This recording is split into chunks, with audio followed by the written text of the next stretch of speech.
Drama की starting में हम एक छोटी बच्ची को देखते हैं जिसका नाम शाओ है। वो यहाँ पर गार्बेज में से प्लास्टिक की बॉटल्स कलेक्ट कर रही होती है और सोच रही होती है कि मेरी मम्मी को 3 दिन से होश नहीं आया है, तो मुझे ये प्लास्टिक की बॉटल्स कलेक्ट करके इन्हें बेचना होगा और पैसे से अपनी मॉम के लिए खाना खरीदना होगा। और इतने में जल्दी जल्दी में शाओ किसी बंदे से टकरा जाती है। तो फिर प्लांट्स उसे कहने लग जाते हैं कि कितना स्कैरी है, तुम्हें पता है तुम जिससे टकराई हो ये इस शहर का रिचेस्ट मैन है और ये बहुत ही ज़्यादा डेविल बंदा है, इससे सब कोई डरता है, तुम जल्दी से यहाँ से भाग लो। तो फिर शाओ जेन की तरफ देखते हुए कहने लग जाती है कि डेविल। तो जेन इसे कहता है कि छोटी बच्ची, क्या तुम्हारी मॉम ने तुम्हें सिखाई नहीं है कि किसी को भी ऐसे निकनेम नहीं देते? तभी शाओ तो डर के मारे जेन के ऊपर चीख देती है और यहाँ से भागने लगती है। तभी जल्दी से उसका लैंडलॉर्ड यहाँ पर आकर उसे रोक लेता है और जेन से कहने लगता है कि आप इस बच्ची से गुस्सा मत हो, इसकी मॉम एक 1 नाइट स्टैंड गर्ल है और इसका तो कोई डैड भी नहीं है।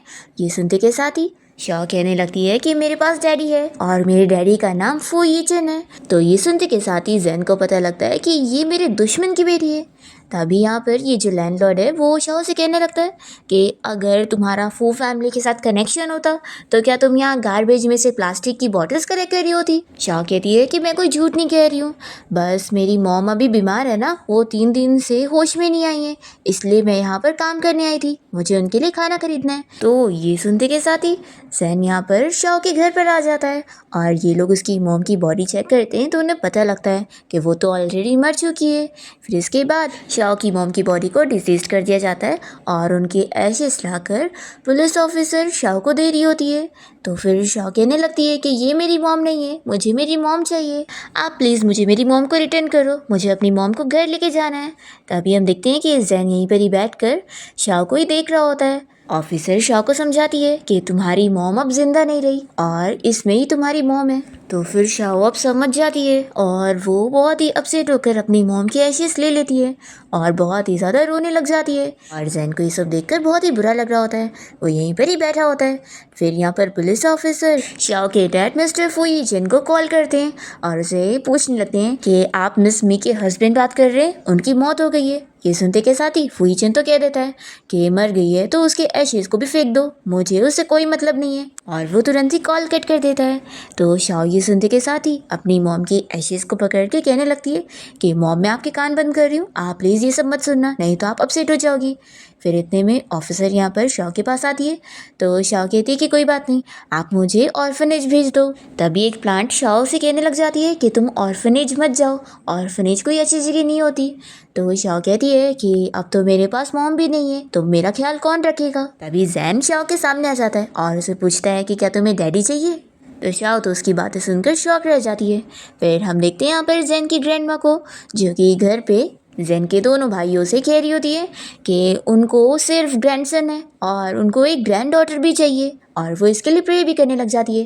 तभी जेन यहाँ पर एक गोनी लेकर घर पर आता है और अपनी ग्रैंडमा से कहने लगता है कि आपको एक ग्रैंड डॉटर चाहिए ना, तो ठीक है मैं ले आया हूँ। तो ग्रैंडमा कहती है कि इस गोनी में क्या है। वो कहता है कि आप खुद ही खोल कर देख लो। तो जैसी ग्रैंडमा उसे खोलती है तो उसके अंदर से शाओ बाहर निकलती है। तो उसे देखकर जेन के ग्रैंडपा उसे पूछने लगते हैं कि तुम सड़क पर से किसी की बच्ची चुरा कर लाए हो। तो जेन कहता है कि ग्रैंडपा ये मेरी बच्ची है। ये सुनकर ग्रैंडमा उसे पूछती है कि तुम्हें तो लड़कियों से एलर्जी है ना, और वैसे भी तुम इतने कोल्ड टाइप के पर्सन हो तो तुम्हारी इतनी प्यारी सी क्यूट सी डॉटर कैसे हो गई। और फिर ग्रैंडमा यहाँ पर शाओ से पूछने लगती है कि तुम्हारी मम्मी का नाम क्या है। तो शाओ बताती है कि मेरी मम्मी का नाम मी है। तो ये सुनते के साथ ही ग्रैंडमा तो उसकी मॉम को पहचान जाती है और कहती है कि ये तो वही लड़की है ना जिसकी रेपुटेशन बहुत ख़राब है और उसके अडॉप्टिव डैड ने उसे अपने घर से निकाल दिए थे। शाओ कहती है कि आप मेरी मॉम के बारे में ऐसा मत बोलो, मेरी मॉम बहुत ही ज़्यादा अच्छी है और वो दुनिया की सबसे बेस्ट मॉम है, उन्होंने मुझे पालने के लिए कितनी मेहनत करी है। तो ग्रैंडमा तुरंत ही शाओ को सॉरी कहते हुए उसकी केयर करने लग जाती है। फिर जेन के ग्रैंडपा उसे कहने लगते हैं कि शाओ की मॉम जब असल में मिस्टर फू यीचन के बच्चे के साथ प्रेग्नेंट हो गई थी तो इस बात से उसके अडॉप्टिव डैड बहुत ही गुस्सा हो गए थे और उसे अपने घर से भी निकाल दिए थे और उसके साथ रिश्ता कट कर लिए थे। तो जैन कहता है कि ग्रैंडपा मैं नहीं जानता, अब अगर फुई चेन इसे एक्सेप्ट नहीं कर रहा है तो इसके पास कोई भी नहीं है, इसलिए ये अब से मेरी बेटी है। तो ग्रैंडपा पूछने लगते हैं कि इसकी मॉम कहाँ पर है। तो जैन बताता है कि उसने उसकी ऐशेस हाथ में पकड़ी हुई है। ये सुनते के साथ ही ग्रैंडपा कहने लगते हैं कि ये तो बिल्कुल सही नहीं होगा ना। तो जैन कहता है कि ग्रैंडपा इसमें गलत क्या है, आखिर ग्रैंडमा को भी तो एक ग्रैंड डॉटर चाहिए थी ना, तो उनकी भी विश पूरी हो गई है। फिर जैन की ग्रैंडमा तो तुरंत ही ऑर्डर दे देती है कि अब ये चाहे किसी की भी बच्ची हो, अब इसका ख्याल हम रखने वाले हैं और ये हमारी फैमिली की बच्ची है अब। और वो तुरंत ही मेड को शाओ के लिए अच्छा सा खाना पकाने के लिए बोलती है और फिर शाओ यहाँ रोते हुए खाना खाने लगती है और ग्रैंडमा को थैंक यू कहने लगती है और जैन से भी कहती है कि थैंक यू डैड, आप सच में बहुत ही अच्छे इंसान हो। तो जैन बेचारा ही सुनकर शौक हो रहा होता है और वो सोचता है कि फोर्सली एक अच्छा इंसान बनने में बहुत ही अच्छा लग रहा है। तभी इतने में शाओ को यहाँ पर रखे हुए प्लांट्स की बातें सुनाई दे रही होती है। वो लोग कह रहे होते हैं कि आखिर ये लड़की इस डेविल बंदे को अच्छा इंसान कैसे कह रही है, लास्ट टाइम जिसने इससे पंगा लिया था उसको तो इसने अफ्रीका भेज दिया था और ये बंदा सच में बहुत ही डेविल है। तो ये सुनकर शाओ जैन से पूछने लगती है कि डैडी आखिर अफ्रीका कहाँ है। तभी प्लांट्स ये सुनकर शॉक हो जाते हैं कि ये लड़की हमारी बातें सुन सकती है। फिर रात में हम देखते हैं कि जैन किचन में पानी लेने गया होता है और तभी इतने में उसे हॉल में से शाओ की रोने की आवाज़ आती है।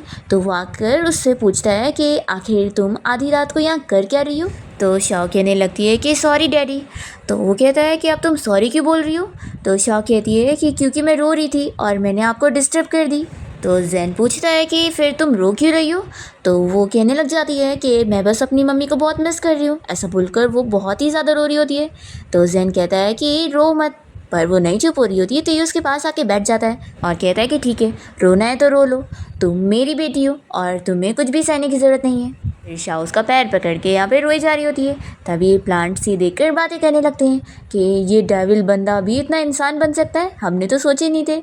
और वैसे तो शाओ को रोते हुए देखकर हमें भी रोना आ रहा है। तभी जैन प्लांट्स की तरफ देखकर कहने लगता है कि आखिर इनके ऊपर से पानी क्यों निकल रहा है, मुझे चेक करना होगा। तो शाओ से रोकती है और कहती है कि वो मेरे लिए रो रहे हैं और कल वो नहीं रोएंगे, तो आप कुछ मत करो। तो ये कहता है कि तुम बहुत ही फेरी टेल्स में जी रही हो, तो चलो अब तुम्हारा रोना शांत हो गया ना, तो मैं जाता हूँ। तो ये इसे रोकती है और कहती है कि डैडी क्या आप मेरे साथ सो सकते हैं। तो फिर जैन यहाँ शाओ को चुप कराने के लिए उसकी बात मान जाता है और कहता है कि लेकिन सिर्फ ये एक ही बार।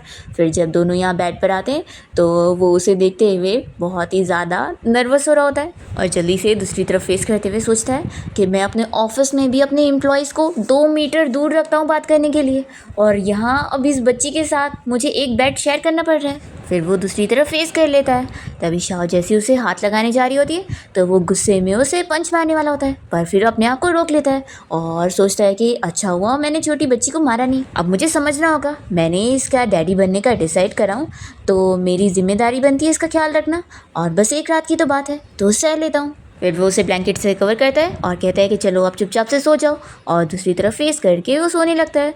तो फिर शाओ भी अपने आप को कवर करके सो जाती है। नेक्स्ट मॉर्निंग जब जैन की नींद खुलती है तो वो शाओ की तरफ मुड़ता है और देखता है कि वो जाग चुकी है और उसे गुड मॉर्निंग विश कर रही है। तो जैन भी उसे गुड मॉर्निंग कहता है और खुश होता है कि बच्ची तो बहुत ही सेंसिबल है कि इसे अपनी बाउंड्रीज पता है। फिर वो उसके साथ तैयार होकर यहाँ ब्रेकफास्ट के लिए नीचे आता है और फिर शाओ यहाँ ग्रैंडमा को देखकर उन्हें गुड मॉर्निंग विश करती है। तो ग्रैंडमा पूछने लगती है कि क्या तुम्हें तुम्हारी मॉम की चीज़ें यहाँ अपने घर पे लेके आनी है। तो शाओ कहने लगती है कि मॉम की चीज़ें पुराने घर पे, तो ग्रैंडमा आप वहाँ पर जाओगी तो आपको फालतू में तकलीफ़ होगी। जैन कहता है कि मैं इसके साथ चला जाऊँगा। ये सुनकर शाओ कहती है कि डैडी आप बहुत ही अच्छे इंसान हो। और फिर जैन यहाँ शाओ को लेकर उसी चौल वाले एरिया के पास आ जाता है और वो कार के पास वेट कर रहा होता है और शाओ अंदर जाने लगती है। और तभी यहाँ उसका लैंडलॉर्ड उसकी मॉम की सारी चीज़ों को घर से बाहर निकाल के फेंक रहा होता है। तो शाओ कहने लगती है कि मेरी मॉम की चीज़ों को ऐसे हाथ मत लगाओ। तो लैंडलॉर्ड कहता है कि तुम्हें तो शुक्र मनाना चाहिए कि तुम्हारी मॉम मेरे घर पे मरी थी और मैंने उसकी एक्स्ट्रा पैसे नहीं लिया हूँ। तो फिर शाओ चिल्लाने लगती है कि मेरी मॉम के बारे में दोबारा ऐसी चीज़ें मत बोलना, आप हमेशा मेरी मॉम को बुली किया करते रहते थे।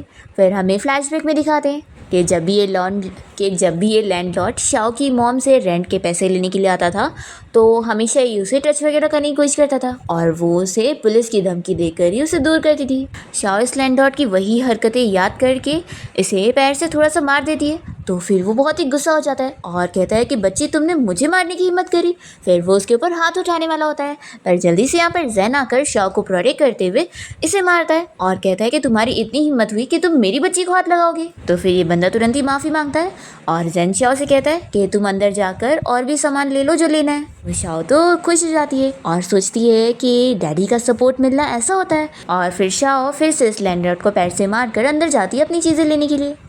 और फिर जैन इस बंदे को सबक सिखाने के लिए चेयर लेकर यहीं पर ही बैठ जाता है और उसके हाथ पर अपना पैर रखते हुए कहता है कि तुम्हारी हिम्मत कैसे हुई शाओ को इस तरीके से बुली करने की। तो वो तुरंत ही माफ़ी मांगकर कहता है कि मिस्टर जैन प्लीज़ मेरी जान छोड़ दो, मुझे नहीं पता था कि वो आपकी बेटी है। तो जैन यहाँ पर अपनी टाई निकालता है और उसे अपने हाथ में बांधने लगता है और उसे कहता है कि तुम अपना मुँह बंद कर लो क्योंकि मैं अभी तुम्हें मारने वाला हूँ, और अगर तुमने अपने मुंह से आवाज़ निकाले और मेरी बेटी को डराए तो फिर मैं तुम्हारी ज़बान ही निकाल लूँगा और तुम कभी किसी चीज़ के लायक नहीं बचोगे। तो फिर ये बंदा तुरंत ही डर जाता है और अपना मुंह बंद करता है और फिर जैन इसकी पिटाई कर देता है। और फिर वो शाओ के घर पर आ जाता है जहाँ पर वो अपनी मॉम की चीज़ें देख रही होती है। शाओ पूछने लगती है कि वो लैंडलॉर्ड कहाँ पर है। तो जैन बताता है कि वो अपने घर पे खाना खाने गया है। हम देखते हैं कि यहाँ पर जैन के बॉडीगार्ड उसे पकड़ कर लेकर जा रहे होते हैं। और फिर जैन शाओ से पूछता है कि तुम्हारी चीज़ें पैक हो गई। तो वो यहाँ अपनी मॉम की फ़ोटो देख रही होती है जो कि फट गई थी। तो ये पूछता है कि तुम्हारी मॉम की और फोटोज़ है, ये तो फट चुकी है। तो ये कहती है कि नहीं, मॉम की सिर्फ यही एक फ़ोटो है। और वो पूछने लगती है कि डैडी मैं ये चीज़ें लेके जा सकती हूँ। तो वो हाँ कहता है और इस घर की हालत देखते हुए कहता है कि वैसे तो यहाँ पर कुछ भी ले जाने लायक नहीं है। फिर इतने में इसे कंपनी से ज़रूरी काम के लिए कॉल आ जाती है। तो फिर वो शाओ से कहता है कि तुम मेरे साथ कंपनी चलो। तो शाओ कहती है कि डैड मैं आपको परेशान नहीं करूँगी, मैं अकेले खुद घर चली जाती हूँ। तो ये कहता है कि क्या तुम अकेले जा पाओगी, क्या तुम्हें रास्ता भी पता है। तो शाओ कहती है कि हाँ पता है, और फ्लावर सिस्टर है ना, वो मेरी हेल्प करेंगी। तो ये सुनकर जैन को बिलीव नहीं होता कि आखिर ये कैसे ही जा पाएगी। तो वो सीधा उठाकर उसे अपनी कंपनी में ले आता है। तभी उसके सभी एम्प्लॉयज़ उसे ग्रीट करने लग जाते हैं। फिर जैन शाओ को समझाता है कि तुम यहीं पर रहो, हाँ मैं अभी ज़रूरी काम कर रहा हूँ और फिर जब मेरा काम ख़त्म हो जाएगा तो हम लोग घर चलेंगे। तो शाओ से ठीक है कहती है और जैन फिर तुरंत ही अपनी मीटिंग के लिए जाता है। तब ये सारे एम्प्लॉयज़ तो शाओ से मिलकर बहुत ही खुश होते हैं और इसे कहने लगते हैं कि तुम तो कितनी क्यूट बच्ची हो। तभी इतने में ऑफिस में से चिल्लाने की आवाज़ आती है कि सभी एम्प्लॉयज़ अपने काम पर लग जाए। तो बेचारे तुरंत ही अपने काम पर लग जाते हैं। फिर प्लांट्स यहाँ पर शाओ को इस बारे में बताने लग जाती है कि कंपनी के एम्प्लॉयज़ 6 महीने से जिस प्रोजेक्ट के ऊपर इतनी मेहनत से काम कर रहे थे उसे किसी अंडरकवर एजेंट ने लीक कर दिया और वो यहाँ कंपनी में रहकर कंपनी के खिलाफ काम कर रहा है। तो ये सुनते के साथ ही शाओ कहती है कि यहाँ पर ऐसी चीज़ें चल रही है। फिर वो इस प्लांट्स की तारीफ़ करने लगती है। तो इसे देखकर एम्प्लॉय सोचते हैं कि क्या ये बच्ची अकेले में खुद से बातें कर रही है। शाओ यहाँ पर प्लांट से पूछने लगती है कि क्या तुम मुझे बता सकती हो कि वो बैड गाय है कौन जो मेरे डैड की कंपनी के प्रोजेक्ट को ख़राब कर रहा है। तो फिर प्लांट से बताती है कि वो बंदा अंदर कॉन्फ्रेंस रूम में और थोड़े ओल्ड टाइप का है और उसने चश्मा भी पहना हुआ है। उसने कल रात ही तुम्हारे डैड के इम्पॉर्टेंट डॉक्यूमेंट को भी चुरा लिया है। ये सुनते के साथ ही शाओ सीधा जैन को इस बारे में बताने के लिए मीटिंग रूम में आ जाती है और उसे बताने लगती है कि डैड ये जो मिस्टर गुआन है ये एक अंडरकवर एजेंट है। तो ये सुनकर जैन सोचता है कि ये जो मिस्टर गुआन है ये उसके कॉलेज का क्लासमेट रह चुका है और वो उसे इतने टाइम से जानता है, तो क्या वो उसके साथ ऐसे धोखा कर रहा होगा। तभी मिस्टर गुआन शाओ से कहने लगता है कि बच्ची तुम कुछ भी मजाक मत करो, बताओ तुम्हारे डैडी कहाँ हैं, अगर उन्हें पता लगेगा तो वो तुम्हें चिल्लाएंगे नहीं। तो फिर जैन बताता है कि ये मेरी बेटी है। तो फिर मिस्टर गुआन तुरंत ही कहता है कि सॉरी, हाँ ये बच्ची सच में तुम्हारी तरह दिखती है, कितनी क्यूट भी है। फिर जैन इस बारे में शाओ से पूछने लगता है कि तुम कह रही थी कि ये अंडरकवर एजेंट है, तुम्हें इस बारे में किसने बताया। तो प्लांट तुरंत ही शाओ से कहने लगती है कि तुम प्लीज़ अपने डैड को बताना मत कि मैंने बताई हूँ, वो एक डेविल है जो किसी को भी नहीं छोड़ता है, अगर उसे पता लग गया ना तो वो मुझे भी रिसर्च के लिए लेकर जाएगा और तुम्हें भी। शाओ बताने लगती है कि मुझे फ्लावर सिस्टर ने बताई है। तो जैन अपने एम्प्लॉय से पूछता है कि क्या कोई ऐसी लड़की हमारी कंपनी में काम करती है। तो एम्प्लॉयज़ कहते हैं कि नहीं। फिर मिस्टर गुआन कहने लगता है कि इस बच्ची की बात पर मत बिलीव करो, ये बस कुछ भी बकवास कर रही है। शाओ कहती है कि डैडी मैं बिल्कुल सही कह रही हूँ और इस बंदे ने आपके एक बहुत ही इंपॉर्टेंट प्रोजेक्ट की फ़ाइल भी चुरा ली है और वो उस प्रोजेक्ट का नाम तक बता देती है। तो एम्प्लॉयज़ कहते हैं कि वो बिल्कुल सही बता रही है, यही उन लोग प्रोजेक्ट कर रहे हैं। तो फिर जैन अपने इस क्लासमेट पर शक कर लेता है और फिर वो इसकी पिटाई करता है और उससे पूछता है कि चलो अब सीधे से बताओ कि हमारी राइवल कंपनी ने तुम्हें क्या लालच दिए जो तुमने मेरे साथ ऐसा धोखा करे। तो फिर ये बता देता है कि शंघाओ कंपनी ने मुझे प्रेसिडेंट की पोजीशन देने का वादा करे। तो फिर जैन कहता है कि सच में तुम 10 साल से मेरे दोस्त हो और तुमने मुझे इस तरीके से धोखा दिया है, तुमने मेरी कंपनी के सीक्रेट्स ही लीक कर दिए। तो ठीक है, अब तुम्हें बॉस बनना है ना, तो तुम जा सकते हो उस कंपनी में काम करने। ऐसा बोलकर वो उसको जाने के लिए बोल रहा होता है। तो फिर वो मिस्टर गुआन तो तुरंत ही चला जाता है और शाओ सोचने लगती है कि उस आदमी ने मेरे डैड का इतना बड़ा नुकसान कर दिया, पर डैडी ने फिर भी उसे जाने दे दिए। डैडी सच में बहुत ही अच्छे इंसान है। तभी इतने में जैन नोटिस करता है कि शाओ ने जो शूज़ पहनी हुई है वो उसके साइज से बड़े हैं। तो वो उसे यहाँ स्टोर में ले आता है उसके लिए नए शूज़ खरीदने के लिए। फिर स्टाफ यहाँ पर बहुत सारे शूज़ के ऑप्शन दिखाती है, तो शाओ देखने लगती है कि सभी बहुत ही महंगे। तो वो सोचती है कि नहीं, मैं इतने महंगे नहीं लूँगी। फिर वो जैन से पूछती है कि क्या मैं और देख सकती हूँ। तो ये कहता है कि हाँ, तुम कुछ भी खरीद सकती हो, तुम देख लो। फिर शाओ जैसी भागने लगती है तो वो कोई दूसरी जो नाम की बच्ची से टकरा जाती है और जो इसे ही चिल्लाने लगती है कि क्या तुम ब्लाइंड हो, तुम्हें दिख नहीं रहा है। तभी ये देखते हुए जैन जल्दी से शाओ को प्रोटेक्ट करने के लिए पहुंचता है और वो इस बच्ची को चिल्लाने के लिए आगे आता है। तभी इस बच्ची का डैड वहाँ पर आ जाता है, जो कि कोई और नहीं वही मिस्टर फुई चेन होता है। और वो शाओ को देखते ही सोचता है कि ये बच्ची बिल्कुल मी की तरह कैसे दिख रही है। मी सच में बहुत ही झूठी है। उसने किसी फेक बंदे को हायर करके पुलिस ऑफिसर बताकर मुझे कॉल करवाई और बोली कि वो मर चुकी है। मैं इस बात पर बिल्कुल भी यकीन नहीं करने वाला।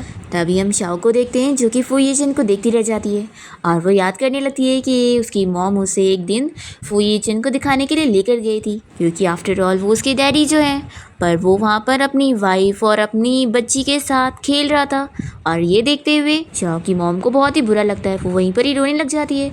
तो शाओ अपनी मॉम को कंफर्ट करती है। इसी के साथ ही फ्लैशबैक ख़त्म होता है और शाओ फिर फुई चेन को देखकर अपने मन में डैडी कह रही होती है। तभी जो फुई चेन से कहने लगती है कि डैडी, इस लड़की ने मुझे बुली करी है। तो फिर फुई चेन यहाँ पर जैन से कहता है कि बच्चों के मामले में हमें झगड़ा करने की ज़रूरत नहीं है। तो ये कहता है कि ठीक है, हमें करने की क्या ज़रूरत है, बच्चे आपस में निपट लेंगे। और फिर जैन शाओ से कह देता है कि इस बच्ची ने तुम्हें मारी ना, तो फिर तुम इसे मार के आओ। तो शाओ जैन की बात सुनकर जैसी आगे बढ़ने लगती है, तभी यहाँ पर जो की मॉम लिन आ जाती है और लिन यहाँ पर शाओ को देखते ही पहचान लेती है कि ये तो मी की बेटी है, ये यहाँ पर क्या कर रही है। और फिर हमें फ्लैशबैक में दिखाते हैं कि लिन असल में मी के अडॉप्टिव मॉम डैड की रियल बेटी थी और जब उन्हें उसके बारे में पता लग गया था तो वो उसे घर लेकर आ गए थे और बताए थे कि नर्स की गलती की वजह से वो बचपन में ही मी के साथ एक्सचेंज हो गई थी और आज उन्हें पता लग गया है कि वो उनकी बेटी है, तो वो अब से उनके साथ ही रहेगी। तो फिर मी ने अपने ब्रदर हान से कह दी थी कि अब उनकी फैमिली की रियल डॉटर आ गई है, तो उसे यहाँ से चले जाना चाहिए। तो लिन के मॉम डैड और लिन का ब्रदर मी से कहते हैं कि तुम हमारी बेटी हो और हमारी सिस्टर हो, तुम यहाँ से कहीं नहीं जाओगी और तुम्हें भी घर में पूरी वैल्यू मिलेगी। पर लिन को इस बात से बहुत ही गुस्सा आती है कि ये मेरी जगह इतने सालों से मेरी फैमिली के साथ रह रही थी और आखिर ऐसे कैसे ये आगे भी खुश रह सकती है। और फिर हमें पता लगता है कि मी की शादी असल में फू फैमिली के फुई चेन के साथ पहले से फिक्स थी, क्योंकि वो लोग यहाँ फू फैमिली के अच्छे फ्रेंड्स थे और इस वजह से वो दोनों साथ में बड़े भी हुए, तो चाइल्डहुड स्वीट हार्ट भी थे। पर क्योंकि रियल डॉटर के साथ फिक्स हुई थी और रियल डॉटर तो लिन है, इस वजह से वो लोग यहाँ पर कंफ्यूज हो रहे होते हैं कि अब क्या किया जाए। लिन कहती है कि जाने दो, मी के साथ ही पहले ये शादी फिक्स थी तो उन दोनों को ही करने दो। पर डैड कह रहे होते हैं कि नहीं, तुम मेरी सगी बेटी हो। इतने में यहाँ पर फुई चेन मी को लेकर आ जाता है और वो कहने लगता है कि मैं मी से ही शादी करूँगा, मैं इससे ही प्यार करता हूँ। तो इस वजह से लिन को बहुत गुस्सा आती है और फिर ही वो मी को बर्बाद कर देती है और उससे उसका सब कुछ छीन लेती है। इसी के साथ फ्लैशबैक खत्म होता है और लिन यहाँ से अपने हस्बैंड फुई चेन और अपनी बेटी जो को लेके जाने लगती है और सोचती है कि अब वो मी तो मर चुकी है और मैं उसकी बेटी को अब मेरी फैमिली को डिस्टर्ब करने नहीं दूंगी। फिर यहाँ शाओ को अपसेट देखकर जैन उससे पूछने लगता है कि तुम्हें क्या हुआ है। तो ये बताती है कि वो मेरे सगे डैड है। जैन कहता है कि तुम्हें इतना लालची नहीं होना चाहिए, तुम्हारे पास तो पहले से डैडी है ना, तो बताओ तुम उसे चूज़ कर रही हो या फिर मुझे।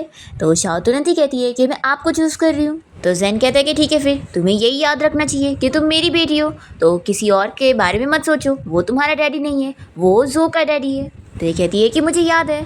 तो फिर जैन पूछता है कि फिर अभी भी तुम अपसेट क्यों, देखो तुम्हारा ये डैडी तो उस फुई चेन से ज़्यादा टॉल, हैंडसम और अमीर भी है, तो तुम उसके बारे में सोचना छोड़ दो। शाओ कहती है कि मैं अपनी मम्मी के बारे में सोचकर अपसेट हो रही थी कि अगर मेरी मम्मी यहाँ पर होती तो वो उन लोगों को ऐसे साथ देखकर बहुत ही अपसेट हो जाती।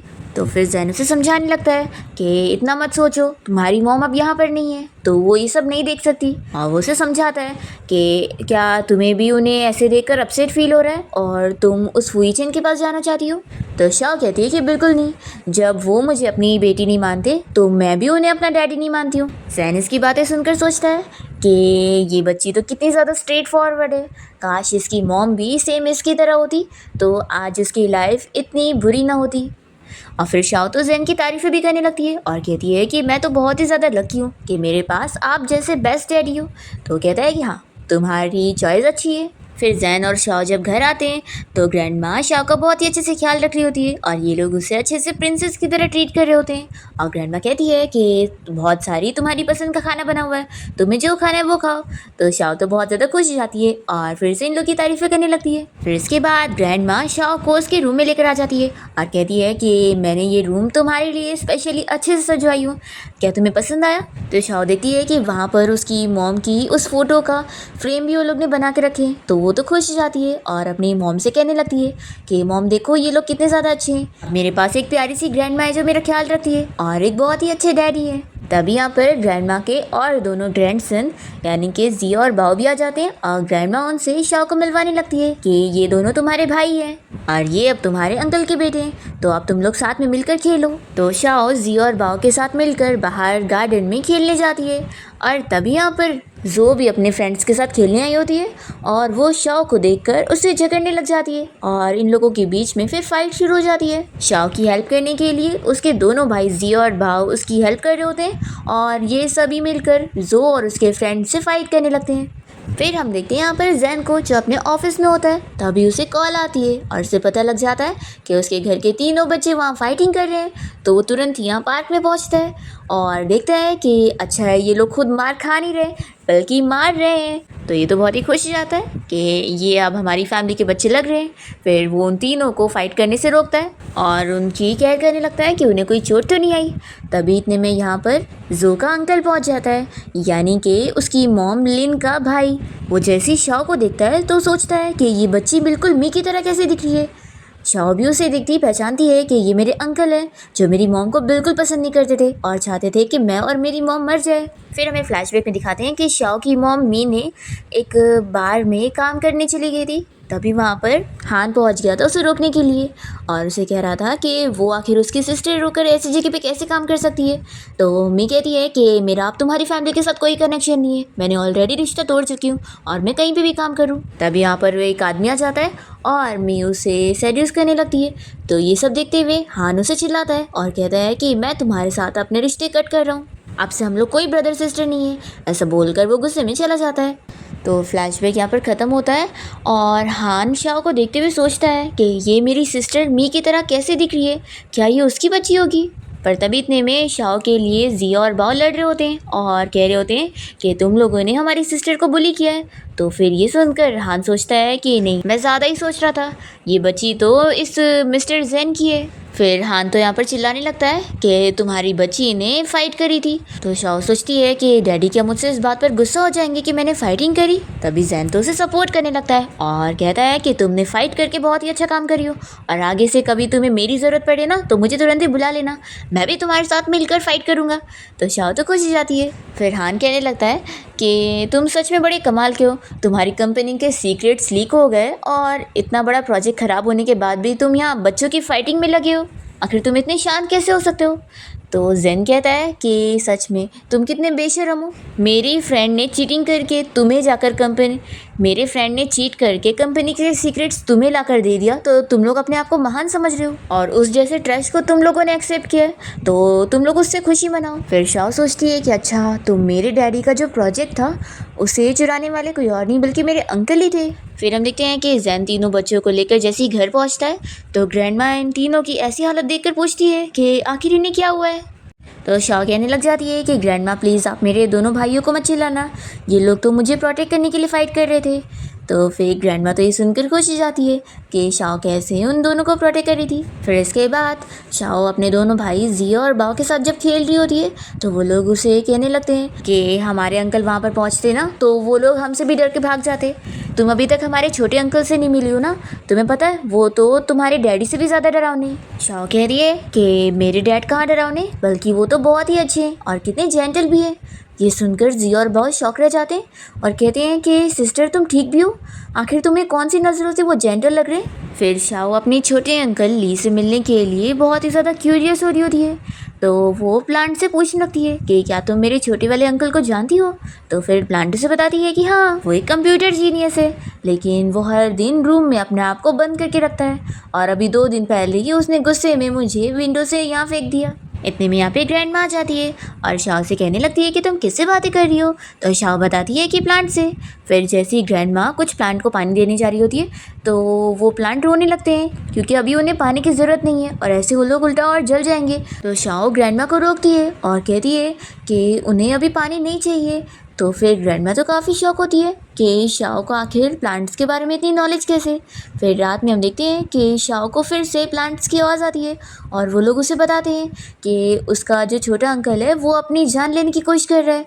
ये सुनते के साथ ही शाओ उठ जाती है और तुरंत ही अपने अंकल ली से मिलने उसके रूम में आती है और देखती है कि वो वहाँ पर अपना हाथ काट कर अपनी जान लेने की कोशिश कर रहा था। तो वो उसे देखते के साथ ही रोने लग जाती है और उसे मॉम मॉम कहने लगती है क्योंकि उसे याद आ जाता है कि उसकी मॉम ने भी खुद की जान ली थी। फिर वो उन्हें उठाने लगती है। इतने में इसकी आवाज़ से यहाँ पर जैन और ग्रैंडमा दोनों पहुँच जाते हैं और जैन तुरंत ही अपने भाई ली के हाथ पर चोट देखकर तुरंत ही उसे पट्टी बांधता है। ली यहाँ चिल्ला रहा होता है कि आखिर ये बच्ची कौन है जो आवाज़ कर रही है। तो फिर जैन कहता है कि इसे अच्छे से बात करो, ये मेरी बेटी है और तुम्हारी नीस है, तुम्हें अभी इसे गिफ्ट भी देना है। फिर ली शाओ को चिल्लाते हुए उसे रोना बंद करने के लिए बोल रहा होता है। तो फिर ग्रैंडमा कहने लगती है कि इस बच्ची के साथ मीन मत रहो, तुम्हें पता है तुम्हारी तरह इसकी मॉम ने भी अपनी खुद की जान ले ली है, इसी वजह से उसे ट्रॉमा हो गया और तुम्हें देखकर उसे अपनी मॉम याद आ गई। और फिर ग्रैंडमा भी ली के लिए रोने लगती है। तो कहता है कि मैं जिंदा तो हूँ ना, तो आप क्यों रो रहे हैं अब। तो जैन अपने भाई को चिल्लाता है और कहता है कि तुम अब बच गए, लेकिन नेक्स्ट बारी का क्या, फिर तुम अपनी जान लेने की कोशिश करोगे, आखिर तुम होश में क्यों नहीं आ रहे हो। फिर शाओ तो ली से कहने लग जाती है कि अंकल प्लीज़ आप अपनी जान लेने की कोशिश मत करो। तो फिर ग्रैंडमा ली से कहती है कि देखा इतनी छोटी बच्ची को भी समझ है, तो अब इसकी बात सुन लो और दोबारा ऐसी हरकत मत करना। तो ली तो शाओ पर गुस्सा करने लगता है और कहता है कि मेरा हाथ छोड़ो नहीं तो मैं मारूंगा तुम्हें। तो वो कहती है कि आप चाहे मुझे मार लो लेकिन मैं आपको छोड़कर नहीं जाऊंगी। और वो मन में सोचने लगती है कि अगर उसे पहले पता लग गया होता कि उसकी मॉम अपने आप को मारने वाली है तो वो उन्हें भी रोक लेती। तभी ली कहने लगता है कि आखिर मेरा ज़िंदा रहकर क्या ही फ़ायदा है, अब मेरे पैर कोई काम के नहीं है और मैं एक यूज़लेस बन चुका हूँ। तो फिर शाओ कहती है कि क्या हो गया अगर आप पैर से चल नहीं पाते, तो आपके पास मुंह है, आँख है, नाक है, ये सारी चीज़ें भी तो है ना, तो आप खुद को एक यूज़लेस पर्सन कैसे बोल सकते हैं। फिर जैन भी इसे समझाता है कि देखो एक छोटी बच्ची को भी पता है, तब खुद भी तुम भी समझो। ली गुस्सा करने लगता है। तो फिर जैन कहता है कि ठीक है फिर यहीं पड़े रहो, और वो शाओ और ग्रैंडमा दोनों को लेके जाने लगता है। और ग्रैंडमा जाते जाते हुए भी रोते हुए ली से कहती है कि प्लीज़ ऐसा हरकत वापस मत करना। तो फिर ली यहाँ सोचने लगता है कि क्या मैं सच में यूज़लेस नहीं हूँ। फिर हम देखते हैं यहाँ पर शाओ को जो कि प्लांट से बातें कर रही होती है और उससे ली के बारे में सारी इन्फॉर्मेशन पूछ रही होती है कि आखिर उसके अंकल की ऐसी हालत कैसे हुई। तो प्लांट उसे सब बताने लगती है कि उसका अंकल बहुत ही फेमस फॉरेंसिक डॉक्टर था जिसने एक केस के बारे में पता करके बताया था कि पेशेंट की मौत खून नहीं था बल्कि खुदकुशी थी। तो इस वजह से पेशेंट की फैमिली बहुत ज़्यादा गुस्सा हो गए थे उससे, और उन लोगों ने उसे गुस्से में कार से हिट कर दिए और उसे डिसेबल बना दिए। और उसके बाद ही ली अपने आप को रूम में बंद करने लग गया और वो जब देखो तब खुद की जान लेने की कोशिश करने लग गया। तो फिर शाओ को बहुत ही बुरा लग रहा होता है कि अंकल तो कितने बेचारे हैं। तभी प्लांट उसे भी बताती है कि उसके अंकल ली पैसों के बहुत ही लालची हैं और बहुत ही कंजूस भी है। तो शाओ ये सुनकर खुश हो जाती है और सोचती है कि फिर पैसे कमाने में मैं भी अंकल की हेल्प कर सकती हूँ। और फिर नेक्स्ट डे शाओ अपने दोनों भाइयों के साथ मिलकर गार्बेज में से बहुत सारी प्लास्टिक की बॉटल्स कलेक्ट करके घर पे लेकर आती है और उनसे कहती है कि अब हम इसे बेचकर बहुत सारे पैसे कमाएंगे और अंकल को देंगे। फिर अंकल बहुत ही हैप्पी हो जाएंगे। तभी हम देखते हैं कि ली सीसीटीवी फुटेज में सब देख रहा होता है और वो सोचता है कि कंपनी का प्रोजेक्ट भी खराब हो गया था, लगता है अब हमारी फैमिली बैंकरप्ट होने जा रही है, तभी तो ये लोग गार्बेज उठा रहे हैं। फिर वो बॉटल्स को बेचने के बाद जो भी पैसे आते हैं शाओ और उसके दोनों भाई मिलकर इसे ली को देने जा रहे होते हैं उसे खुश करने के लिए। तभी जियो और बाओ तो कह देते हैं कि हमें तो अंकल से बहुत डर लगता है, तुम ही जाकर अंकल को दो, और वो लोग भाग लेते हैं। फिर शाओ तुरंत ही यहाँ ली के रूम में आ जाती है और पूछती है कि अंकल क्या आप सो गए? तो वो गुस्से में कहता है कि तुम्हें दिख नहीं रहा है मैं जाग रहा हूँ। तो शाओ हंसने लगती है और फिर शाओ ये सारे पैसे लाकर ली को दे देती है और कहती है कि अंकल ये लो, ये मैंने और भाई ने मिलकर कमाए और ये सारे पैसे आपके लिए। अब आप खुश हो गए होंगे ना, आप पैसों के लालची हो तो आपको पैसे बहुत ही पसंद होंगे। आप फिक्र मत करो, मैं रोज़ भाइयों के साथ मिलकर बॉटल पिक करने जाऊंगी और पैसे कमाकर आपको ला कर दूंगी। तो मैं ज़्यादा लालची नहीं बन रही हूँ, आप बस थोड़ा सा तो खुश हो गए होंगे ना। तो ये तो बहुत ही गुस्सा हो जाता है कि ये मुझे पैसों की लालची समझ रही है। फिर वो कहते हैं कि जाओ यहाँ से। तो शाह कहती है कि बस आप खुश हो जाओ, ऐसा बोलकर वो भाग जाती है। और फिर ली सोच में पड़ जाता है कि यानी वो लोग गार्बेज कलेक्ट करने का काम मेरे लिए कर रहे थे। फिर जैन जब अपने ऑफिस में होता है तो उसका भाई लियो उसे नए प्रोजेक्ट का कुछ इन्फॉर्मेशन भेजता है कि अब वो लोग नए रोबोट बनाने पर काम करेंगे। तो जैन तो काफ़ी खुश होता है कि लगता है अब ली ठीक हो गया है। फिर हम देखते हैं कि जैन जब यहाँ से बाहर काम करने गया होता है तो वो देखता है कि तीनों बच्चे यहाँ पर बॉटल कलेक्ट कर रहे हैं। तो वो आकर शाओ से पूछता है कि ये सब क्या कर रहे हो तुम लोग? तो फिर वो बताने लगती है कि हम लोग यहाँ पर पैसे कमाने के लिए बॉटल्स कलेक्ट कर रहे हैं ताकि हम अंकल को दे सके, क्योंकि उन्हें पैसे पसंद है, हम उन्हें खुश करेंगे, क्योंकि फिर अंकल खुश हो जाएंगे तो फिर वो अपनी जान लेने की कोशिश नहीं करेंगे। जैन मान जाता है कि ठीक है तुम लोग अपना काम करो लेकिन अपना ख्याल भी रखना। फिर इसके बाद शाओ जब घर आती है तो आज ग्रैंडमा ने खाना बनाई होती है, जिसे देखते ही शाओ कहती है कि ग्रैंडमा क्या इसे खा सकते हैं? तो जैन तुरंत ही खाने को अलग करता है कि ग्रैंडमा ये सही नहीं है, आपको अभी बनाने नहीं आता। तभी ली यहाँ रूम से बाहर आ जाता है तो उसे देखकर ये लोग तो खुश हो जाते हैं कि फाइनली अब वो रूम से बाहर तो निकला। जैन उसे कहता है कि अभी हम लोग जो नए रोबोट पर काम कर रहे हैं तुमने उसमें काफ़ी चीज़ें गलत भेजे हो तो वो तुम्हें वापस से मॉडिफाई करना पड़ेगा। तो ली कहता है कि भाई देख रहे हो ना मेरे हाथ में कैसी चोट है, तो आखिर आप एक पेशेंट को काम करने कैसे बोल सकते हो? तो जैन उसे कहता है कि तुम रूम में पड़े पड़े बोर हो गए होंगे तो आप काम ही करो। फिर शाह खुश होकर ली की तारीफ करने लगती है कि अंकल आप तो कितने ऑसम हो, आप एक रोबोट बना रहे हो। और वो फिर से उसे कुछ पैसे देती है और कहती है कि हम लोगों ने फिर से पैसे कमाए तो अंकल अब हम लोग पैसे कमाने में लगते हैं और आप नए रोबोट को बनाओ, ऐसा वो बोलकर खुश होकर चली जाती है। फिर ग्रैंडमा खुश होने लगती है कि शाओ की वजह से अब ली भी इतना चीयर अप हो गया है। फिर इसके बाद हम देखते हैं कि ली रोबोट बनाने के प्रोजेक्ट पर काम करने में लग जाता है और फिर वो जैन को नया प्रोजेक्ट मॉडिफाई करने के बाद सेंड कर देता है और फिर खुश होने लगता है कि वैसे अब मुझे काफ़ी अच्छा फील हो रहा है और अब ऐसा लग रहा है कि लाइफ में कुछ अच्छा हो रहा है। फिर रात में हम देखते हैं कि जैन शाओ को देखने के लिए उसके रूम में आया होता है और वो देखता है कि कैसे वो अपनी मॉम की एशेस पकड़ कर ही सो रही है। फिर नेक्स्ट डे होते ही वो शाओ को इस बारे में बताता है कि उसकी मॉम को वो एक नए घर में शिफ्ट कर रहा है। शाओ इसके लिए नहीं मान रही होती है, वो कहती है कि मैं अपनी मॉम को अपने साथ ही रखना चाहती हूँ। तो जैन कहता है कि ऐसे अगर ये कभी भी गिर जाएगा तो फिर तो देखो मैंने तुम्हारी मॉम के लिए एक नया घर लिया हूँ। और वो उसे ग्रेव दिखाने लगता है और कहता है कि जब भी तुम उन्हें मिस करोगी तो फिर उनसे मिलने जा सकती हो। शाओ इसके लिए मान जाती है और फिर ये लोग इस एशेस को ग्रेव में डालने के लिए जब लेके जा रहे होते हैं तो रास्ते में जैन से कहता है कि क्यों ना तुम्हारी मॉम के लिए फ्लावर्स भी ले ले।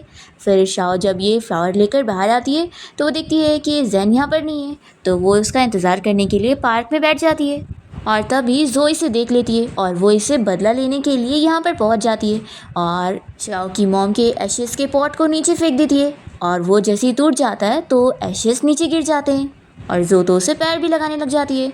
तो शाओ यहाँ रोने लगती है और कहती है कि ये मेरी मॉम है और वो रोते हुए जो को जैसे ही मारने जाती है तभी यहाँ पर फुई चेन आ जाता है और वो शाओ को दूर फेंक देता है और जो को प्रोटेक्ट करने लगता है और इतने में शाओ के बैक पर चोट लग जाती है पर वो फिर भी नहीं मानती और अपनी मॉम की एशेस के लिए रोई जा रही होती है। इतने में यहाँ पर जैन पहुँच जाता है और वो फुई चेन को चिल्लाता है कि तुम्हें पता भी है तुम जिस चीज़ पर पैर रख रहे हो वो इसकी मॉम की एशेस है। फिर जो इसे चिल्लाने लगती है कि तुमने मेरे डैड को मारी कैसे?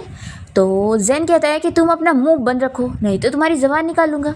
तो फिर वो चुप हो जाती है और फिर जैन शाओ के साथ मिलकर उसकी मॉम की एशेस को बैग में डाल रहा होता है। फिर इतने में यहाँ पर लिन पहुंच जाती है और देखने लगती है कि ये सब क्या चल रहा है। और फिर जैन यहाँ शाओ को लेके जाने लगता है और फुई चेन से कह देता है कि देखना, तुम्हें इस बात का बाद में रिग्रेट होगा।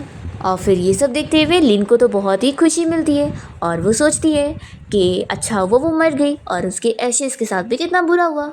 और फिर लिन याद करने लगती है कि कैसे उसने मी को फंसाई थी और उसे घर से भी निकलवा दी थी और उसके मॉम डैड भी उससे नफरत करने लगे थे। फिर यहाँ हम देखते हैं कि शाओ अपनी मॉम के ग्रेव पर आने के बाद उनके लिए बैठकर रो रही होती है। तभी जैन ये सब देखते हुए उसका रोना रोक रहा होता है और कहता है कि अब हम लोग चलते हैं, पर शाओ फिर भी जाने के लिए मान नहीं रही होती है और वो इतना रोने लगती है कि उसकी तबीयत यहाँ बहुत ख़राब हो जाती है। फिर जैन उसे लेकर तुरंत हॉस्पिटल पहुँचता है और फिर शाओ का ऑपरेशन हो रहा होता है और ऑपरेशन रूम के बाहर ये सभी शाओ की फिक्र करते हुए उसके लिए रो रहे होते हैं और कह रहे होते हैं कि आखिर कोई डैड अपनी खुद की बेटी के साथ ऐसा कैसे कर सकता है। जैन कहता है कि मेरी गलती है, मैंने उसका ख्याल ठीक से नहीं रखा और मैं कॉल पर बात करने चला गया था। तो फिर ग्रैंडपा उसे चिल्लाते हैं कि क्या कॉल पर बात करना इतना ज़रूरी था। फिर ली को भी गुस्सा आ रही होती है कि हम उस फू फैमिली को छोड़ेंगे नहीं। फिर डॉक्टर बाहर आता है और इन लोगों को चिल्लाता है कि आप लोग अपनी बच्ची का ध्यान कैसे रखते हैं, उसे इतनी चोट कैसे लग गई। अभी तो वो खतरे से बाहर है, लेकिन अगली बार ऐसी हरकतें मत करना और बच्ची का ठीक से ध्यान रखना, ऐसा बोल के डॉक्टर चला जाता है। फिर ये लोग तुरंत ही शाओ से मिलने जाते हैं और शाओ की ऐसी हालत देखकर रोने लगते हैं। तो वो कहती है कि ग्रैंडमा और डैडी आप लोग रो मत, मैं बिल्कुल ठीक हूँ। और फिर इसके बाद जैन फुई चेन से मिलने जाता है और उसे खूब मारने लगता है और कहता है कि अब तुम्हें दर्द हुआ, तुम्हें पता चला कि तुमने मेरी बेटी को कितना हर्ट किया है। और फिर वो इसे चिल्लाने के बाद यहाँ से चला जाता है। और फिर उसके बाद शाओ जब हॉस्पिटल से डिस्चार्ज होकर घर आती है तो ग्रैंडमा से मिलकर वो बहुत ही खुश होने लगती है। तभी जैन शाओ को गिफ्ट देने लगता है और बताता है कि ये तुम्हारा डिस्चार्ज होने का गिफ्ट है। शाओ देखती है कि वो गिफ्ट में उसे पेंडेंट दे रहा है जिसके अंदर उसकी मॉम की फ़ोटो है। ये देखकर वो बहुत ही खुश हो जाती है और पूछती है कि आपके पास मेरी मॉम की और फ़ोटो कैसे आई। तो फिर जैन बताता है कि ये फ़ोटो को निकालने के लिए तुम्हारे अंकल ने हेल्प किया है। तो ये सुनकर शाओ खुश हो जाती है और जल्दी से जाकर ली की गाल पे किस कर लेती है और कहती है कि अंकल आप बहुत ही ज़्यादा अच्छे हो। और फिर शाओ अपनी मॉम की फ़ोटो को देखते हुए उनसे बातें करने लगती है और कहती है कि मम्मी देखो, अब मेरे पास भी एक फैमिली है और ये लोग मेरा कितना अच्छे से ख्याल रखते हैं। फिर इसके बाद हम देखते हैं कि ली अपने काम पर लगा होता है और हमें फ्लैशबैक में दिखाते हैं कि ली और जैन दोनों ने मिलकर डिस्कस कर रहे होते हैं कि फुई चेन ने शाओ को कितने बुरी तरीके से ट्रीट किया है ना, तो उसे बदला लेने का रास्ता यही है कि उसकी कंपनी को ये लोग बैंकरप्ट करेंगे। और फिर ये लोग प्लान बनाते कि उसने इन लोगों के प्रोजेक्ट को चुराया था ना, तो अब ये लोग उसकी कंपनी को एक अच्छा टक्कर देने वाले हैं और उससे भी अच्छा रोबोट तैयार करने वाले हैं। फिर ली अपने काम में सक्सीड हो जाता है और फिर जाकर वो चैन की सांस लेता है। इसके बाद हम देखते हैं कि जैन यहाँ पर शाओ से कहता है कि तुम जल्दी से रेडी हो जाओ, डैडी तुम्हें पार्टी में लेके चल रहे हैं। फिर यहाँ जैन शाओ को लेकर पार्टी में पहुँच जाता है जो कि फुई चेन की कंपनी की पार्टी होती है और ये उन लोगों के नए रोबोट का लॉन्च इवेंट होता है। जैन यहाँ पर आकर सोचता है कि उस फुई चेन ने मुझे अपना इन्विटेशन देकर क्या सोचा कि वो मुझे प्रवोक करेगा।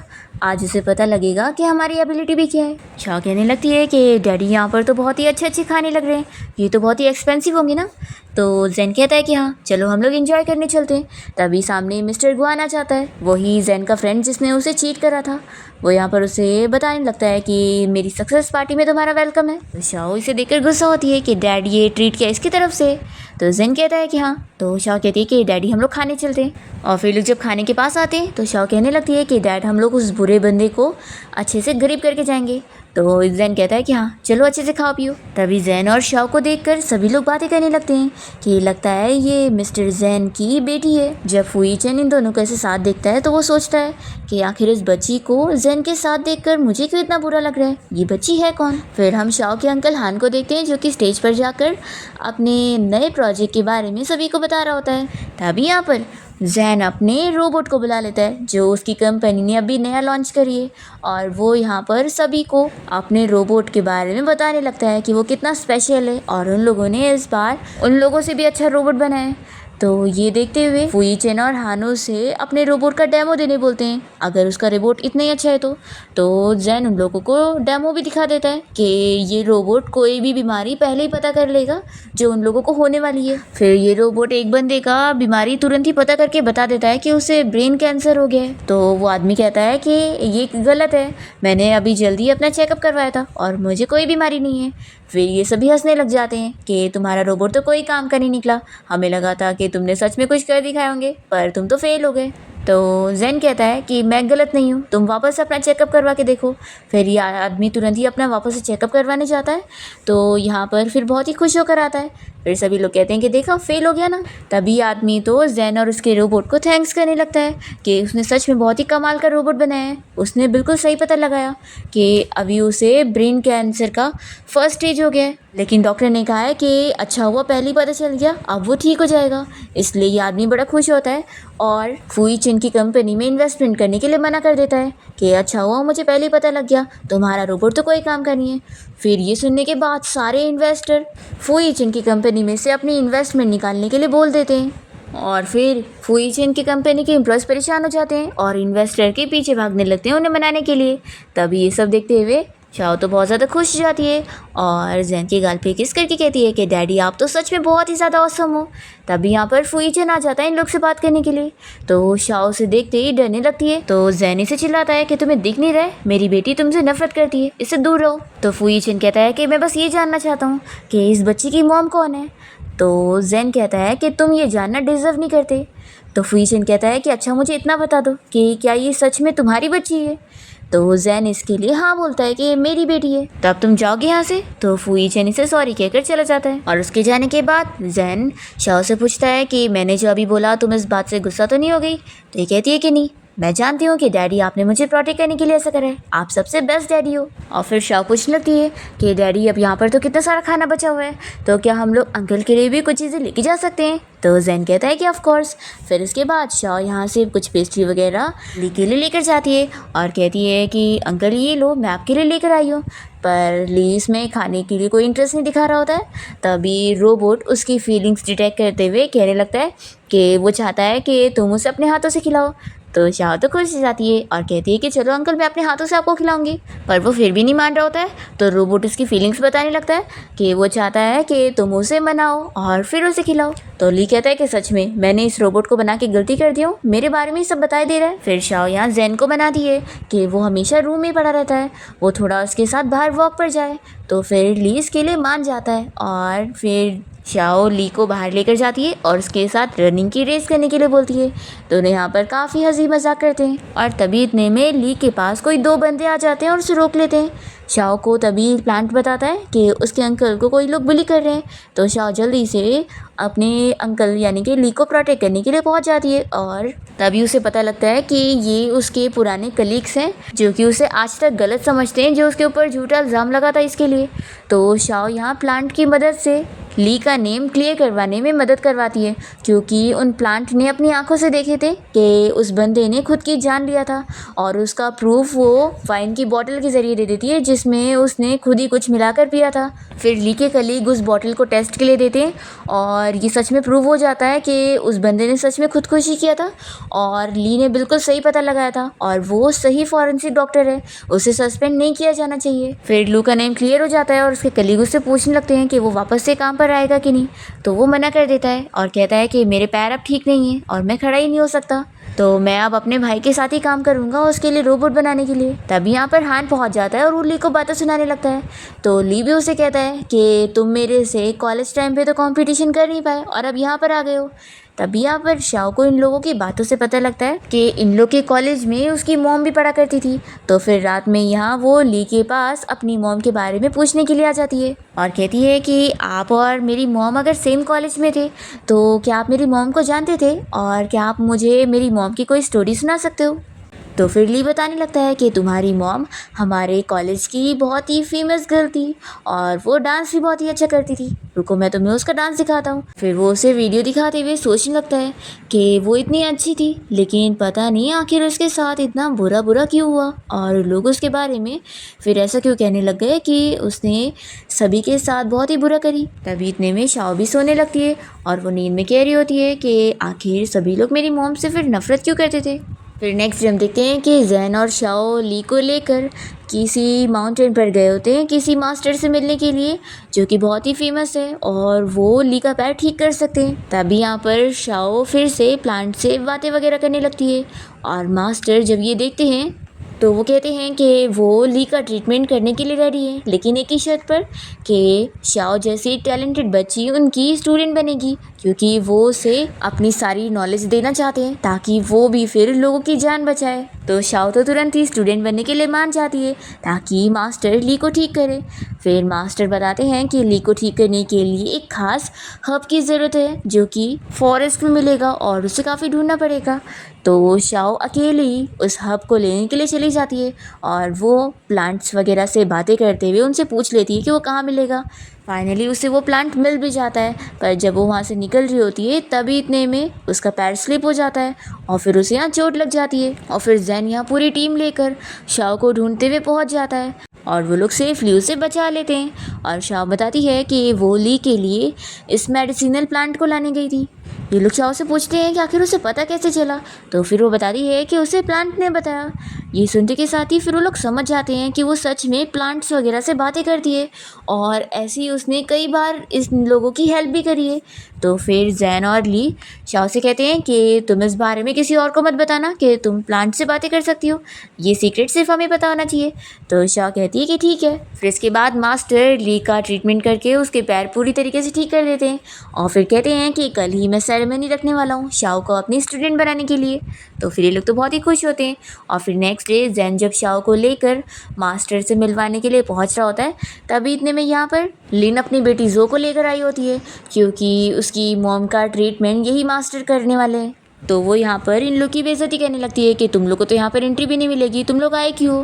फिर वो इन लोगों को गार्ड्स की मदद से बाहर निकलवा देती है। पर जब मास्टर को ये पता लगता है कि शाओ और ज़ैन को यहाँ से निकाल दिया गया तो बहुत ज़्यादा गुस्सा हो जाते हैं और फिर शाओ को वो वापस लेकर आते हैं और लिन को चिल्लाते हैं कि उसकी हिम्मत भी कैसे हुई इन लोगों को निकालने की। और वो गुस्से में कह देते हैं कि अब वो उसकी मॉम का ट्रीटमेंट नहीं करने वाले। तो फिर ये तो बहुत ज़्यादा अपसेट हो जाती है और उन्हें मनाने लगती है। तभी हम यहाँ पर जो को देखते हैं जो कि शाओ से बहुत ज़्यादा जेलस हो रही होती है और सोचती है कि आज तो मैं इसे रास्ते से हटा दूंगी। वो उसे पानी में धकेलने के लिए जाती है पर तभी शाओ अचानक से साइड हो जाती है और फिर उसे खुद ही चोट लग जाता है। तो वो रोने का नाटक करते हुए यहाँ पर अपने डैड को बुलाती है यानी कि फुई चन को और उसे झूठ झूठ कहने लगती है कि डैड इसने मुझे मारने की कोशिश करी है। तभी शाओ भी कहती है कि मैंने कुछ नहीं करी हूँ, पर फुई चन उसकी बात पर यकीन नहीं करता और उसे ही चिल्लाने लगता है। तो यहाँ पर ज़ैन और ली मिलकर शाओ की साइड लेते हैं और कहते हैं कि हमारी शाओ कोई झूठ नहीं बोल रही है और अगर वो कह रही है उसने कुछ नहीं करी तो उसने कुछ भी नहीं करी है। फिर ये लोग कहते हैं कि यहाँ पर सीसीटीवी फुटेज नहीं है तो इसलिए पता कैसे चलेगा। तभी मास्टर आ जाते हैं और कहते हैं कि किसने कहा कि यहाँ पर सीसीटीवी नहीं है, चलो फुटेज देखते हैं। फिर फुटेज देखने के बाद प्रूव हो जाता है कि शाओ सच कह रही थी और जो ने उसके ऊपर झूठा इल्ज़ाम लगाई है। फिर फुई चेन की तो बेइज्जती हो जाती है और वो लिन और अपनी बेटी के साथ बाहर निकलता है और फिर लिन को इस बारे में चिल्लाता है कि उसकी बेटी कैसे झूठ बोल रही थी, आखिर उसने उसे क्या सिखाई है। फिर लिन को तो बहुत गुस्सा आ जाती है कि फुई चेन ने उस मी की बेटी के लिए मुझे चिल्लाया। फिर ये शाओ को सबक सिखाने के लिए उसे किडनैप करवाने के लिए ऑर्डर दे देती है। फिर हम देखते हैं कि ज़ैन जब तीनों बच्चों को साथ में पिकनिक पर लेकर गया होता है तभी वो उन लोगों के लिए कुछ खाने के लिए लेने चला जाता है और तभी इन बच्चों को गुंडे गाड़ी में डालकर लेकर चले जाते हैं और ये सब तो लिन करवा रही होती है और वो उसे मारने का कह देती है और कहती है कि उसके ऑर्गन भी इधर उधर ट्रांसफ़र कर देना। फिर हम देखते हैं कि ज़ैन यहाँ कैसे भी करके तीनों बच्चों को ढूंढ लेता है और उन्हें हॉस्पिटल ले आता है और फिर वो रोने लग जाता है कि वो उनका फिर से ख्याल नहीं रख पाया। फिर शाओ का ट्रीटमेंट करने के लिए ब्लड की कमी पड़ जाती है तो हॉस्पिटल में वो होता नहीं है। जब इस बारे में फुई चेन को पता लगता है तो वो तुरंत ही ब्लड डोनेट करने के लिए निकल रहा होता है। तो लिन इसे रोकने लगती है और कहती है कि आखिर तुम दूसरे की बच्ची के लिए खून क्यों डोनेट करने जा रहे हो। तो वो कहता है कि तुम पागल हो गई हो, किसी की जान जाने वाली है और वो भी हमारी बच्ची की एज की है। और वो इसे छोड़कर चला जाता है ब्लड डोनेट करने के लिए। पर जब वो हॉस्पिटल में आता है तो ज़ैन और ली उसे रोकने लगते हैं और कह देते हैं कि तुम्हें ब्लड डोनेट करने की ज़रूरत नहीं है। तो फिर फुई चेन कहता है कि तुम पागल हो गए हो, तुम्हें अपनी बच्ची की जान नहीं बचानी है। तो फिर ज़ैन को बताना पड़ता है कि तुम्हारा उसके साथ ब्लड रिलेशन है इसलिए तुम उसे ब्लड नहीं दे सकते। तो फिर ये शौक हो जाता है कि वो मेरी बेटी है। तो ज़ैन उसे बता देता है कि हाँ वो उसकी और मी की बेटी है। फिर अब जाकर फुई चेन को पता लगता है कि मी जिंदा नहीं है और वो मर चुकी है और ये सब उसकी वजह से हुआ है। उसने आज तक अपनी बेटी के बारे में भी नहीं पता करा। फिर तो फुई चेन ये सब जानने के बाद बहुत ही रिग्रेट करता है और रोने लगता है। फिर ज़ैन इसे लिन के बारे में सब बताता है कि उसकी वाइफ बिल्कुल अच्छी नहीं है और उसी का ये सब किया हुआ है। फिर फुई चेन जब यहाँ से घर जाता है तो वो लिन से इस बारे में झगड़ लेता है कि उसने अपनी सिस्टर मी के साथ कितना बुरा करी है। और फिर जेन इस बारे में पता करवा लेता है कि कैसे लिन ने मी को फंसाई थी और उसने कोई खुदकुशी नहीं करी है बल्कि इसी ने उसे मरवाई है। फिर ये अभी भी नहीं मान रही होती है तो फुई चेन इसे थप्पड़ लगाता है तो वो कहती है कि हाँ सब मैंने करी हूँ। आखिर मैं मी को अपनी सारी चीज़ें कैसे लेने दे सकती थी। तुम और मेरी फैमिली सब मेरे होने चाहिए थे इसलिए मैंने उससे सब छीन ली। फिर इन लोगों को मी के इलीगल काम के बारे में भी पता लग जाता है कि वो ऑर्गन ट्रांसफ़र करवाने का भी काम करती है और इस वजह से उसे जेल हो जाती है। फिर फुई चेन तो सब जानने के बाद शाओ से माफ़ी मांगने लगता है कि उसे अब रिग्रेट फील हो रहा है कि उसने उसकी मॉम का ख्याल नहीं रख पाया। तो शाओ कह देती है कि आप मेरे लिए कोई भी नहीं हो और मेरे डैड यहाँ पर हैं मुझे प्रोटेक्ट करने के लिए, तो अंकल आप मुझसे दूर रहो। तो जेन ये सुनने के बाद फुई चेन को कहता है कि तुमने सुना ना, शाओ का अब तुम्हारे साथ कोई रिश्ता नहीं है और ये हमारे साथ ठीक है। और फिर हम देखते हैं कि जेन की पूरी फैमिली यहाँ पर शाओ के साथ उसका बर्थडे सेलिब्रेट कर रहे होते हैं और ये सभी लोग बहुत ही खुश होते हैं। तभी फुई चेन भी यहाँ बाहर आया होता है और वो बाहर से ही शाओ को बर्थडे विश कर रहा होता है और वो सोचता है कि काश मैंने मी की बात सुना होता और उसे गलत ना समझा होता तो आज मैं उसके साथ और अपनी बेटी के साथ खुश होता, ऐसा वो इमेजिन कर रहा होता है। और जेन की फैमिली तो यहाँ पर शाओ का अच्छे से ख्याल रख रही होती है और वो लोग कितना हैप्पीली यहाँ बर्थडे सेलिब्रेट कर रहे होते हैं। इसी के साथ ही इस ड्रामा की हैप्पी एंडिंग हो जाती है।